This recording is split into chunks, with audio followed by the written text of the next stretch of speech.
Halo guys, Akila Novel di sini mau bawain cerita novel, berupa audio dan teks. Kita bakal kasih cerita yang seru-seru nih.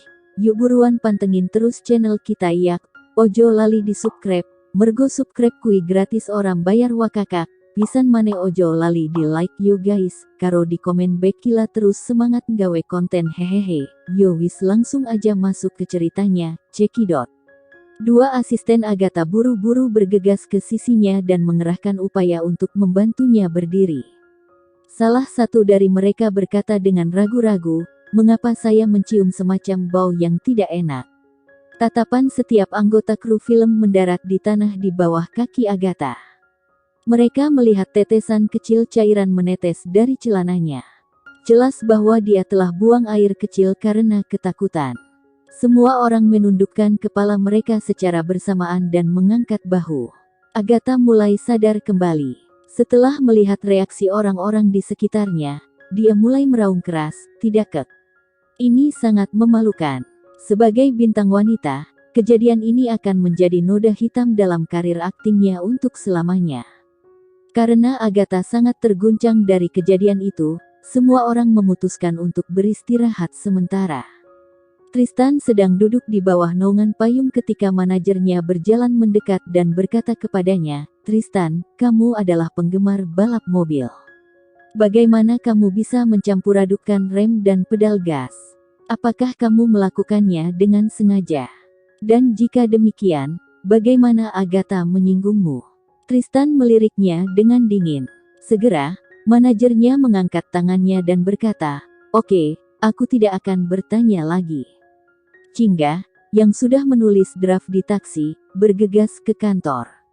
Setelah hanya setengah jam, dia sudah mengedit dan menyusun artikel yang jelas.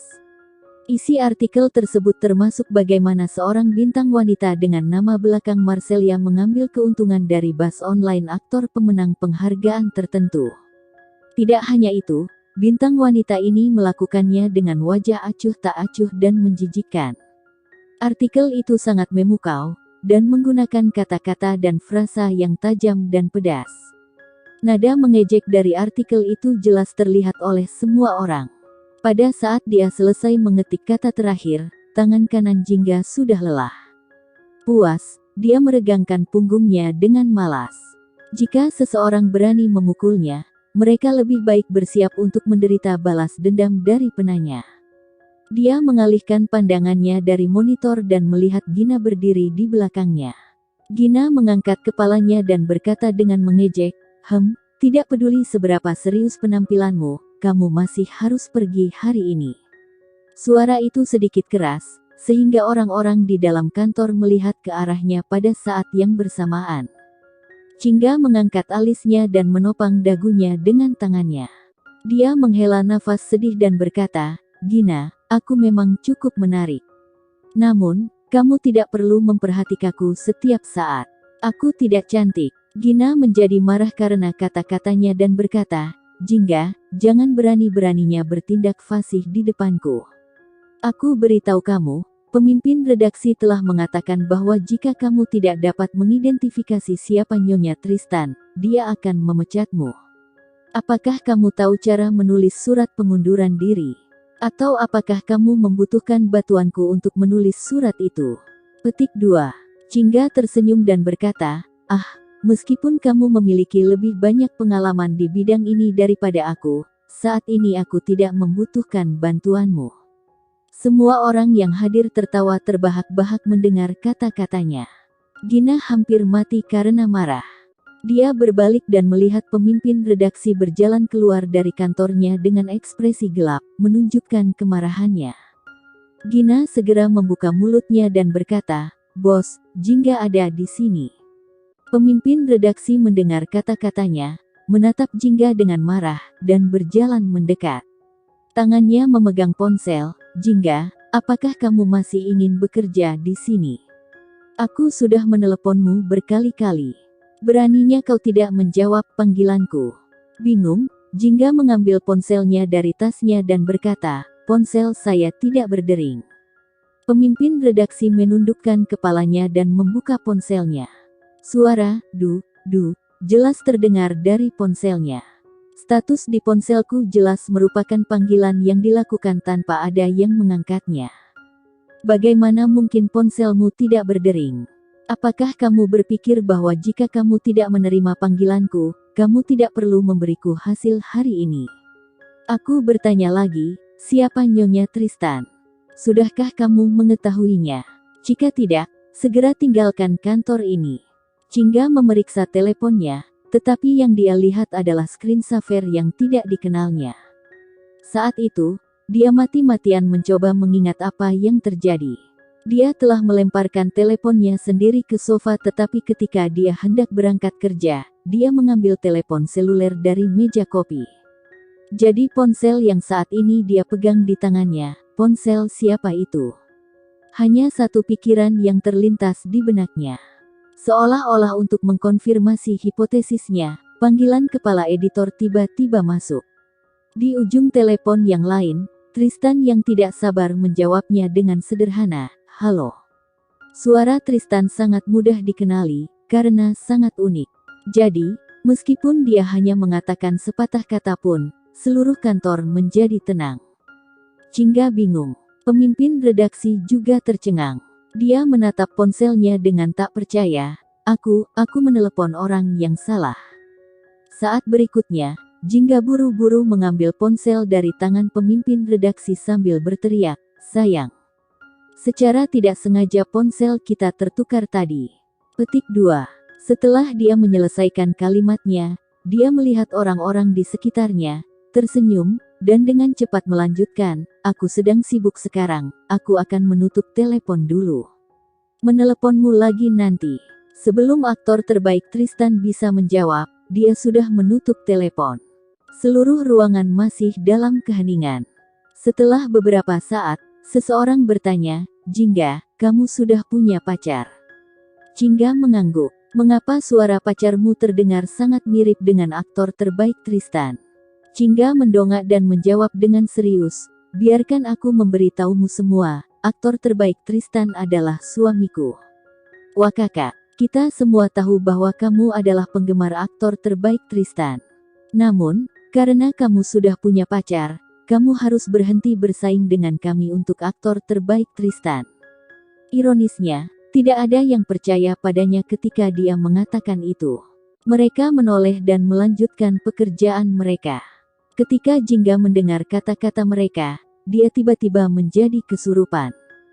Sebelum dia menikahi Tristan, dia memang penggemarnya. Namun, sekarang dia sedang mempertimbangkan apakah dia harus beralih dan menjadi pembencinya. Setelah itu, dia mendengar suara pemimpin redaksi, "Jadi, apakah kamu benar-benar sudah mengetahui siapa Nyonya Tristan?" Jingga segera merasa stres, "Tidak, tetapi Anda hanya memberi saya 1 hari untuk berita yang begitu besar, bukankah Anda membuat hidup saya sulit? Jika Anda mau, kita bisa mencari redaktur pelaksana untuk membicarakannya." Dia telah menemukan berita besar sebelumnya dan telah dipuji oleh redaktur pelaksana, sehingga pemimpin redaksi tidak menyukainya. Kantor berita baru-baru ini memiliki hadiah evaluasi karyawan yang luar biasa, jadi redaktur pelaksana ingin memberikannya padanya. Namun, pemimpin redaksi hanya ingin keponakannya, Gina, memilikinya. Karena itu, pemimpin redaksi berusaha menekan Jingga. Pemimpin redaksi jelas ragu dengan gagasan itu dan berkata, "Oke, kalau begitu aku akan memberimu 3 hari lagi." Jingga memberinya senyum cerah, "Tidak masalah. Terima kasih, pemimpin redaksi." Pemimpin redaksi membuat suara tidak senang dan pergi setelah berkata, "Jingga, jika kamu masih tidak dapat memenuhi tugasmu setelah 3 hari, jangan salahkan aku karena bersikap keras dan tidak peduli dengan kepekaanmu." Jingga duduk setelah menjulurkan lidahnya ke tampilan belakang kepala editor. Kemudian, salah satu rekannya mendatanginya, "Jingga, suara pacarmu sangat memesona, bisakah kamu meneleponnya lagi dan biarkan dia berbicara?" Jingga terdiam saat dia berpikir, apakah menurutmu Tristan adalah seekor anjing? Bahwa jika kamu memintanya untuk menggonggong, dia akan menggonggong. Dia dengan cepat menemukan alasan untuk menolaknya.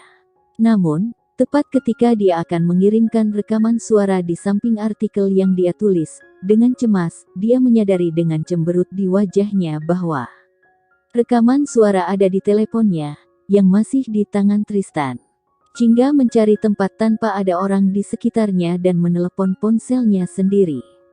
Itu hanya diangkat setelah beberapa dering saat Tristan berbicara, "Halo, ini aku." Jingga melihat sekeliling dengan hati-hati. Dia merasa seperti sedang bertingkah seperti pencuri. "Aku pikir aku telah mengambil ponsel yang salah." "Ini bukan, kamu pikir, itu yang kamu miliki." Meskipun mereka berbicara melalui ponsel, Jingga bisa merasakan nada dinginnya. Jingga segera menjawab, "Aku tidak melakukannya dengan sengaja. Bagaimana kalau kamu membiarkanku pergi ke lokasi syuting dan menukarnya denganmu?" Setelah dia memberitahu pemimpin redaksi, Jingga meninggalkan kantor berita. Setelah setengah jam, dia berdiri di luar lokasi syuting dan bertemu dengan wanita yang sebelumnya membimbingnya untuk mengobati lukanya. "Nona Jingga, Tuan Tristan saat ini sedang syuting. Dia meminta untuk mengizinkan Anda masuk ke lokasi syuting dengan identitas reporter yang berkunjung." Jingga mengambil izin kerja dan memasuki lokasi syuting bersamanya. Berdiri tidak jauh di sana adalah Tristan, yang sedang berlatih. Ketika dia mengangkat kepalanya, pandangannya bertemu dengan sosok yang dikenalnya. "Oke guys, ceritanya cukup segini dulu, nantikan cerita selanjutnya, tetap semangat, sudahi galaumu, mari dengar cerita novel bersamaku, Wakakak."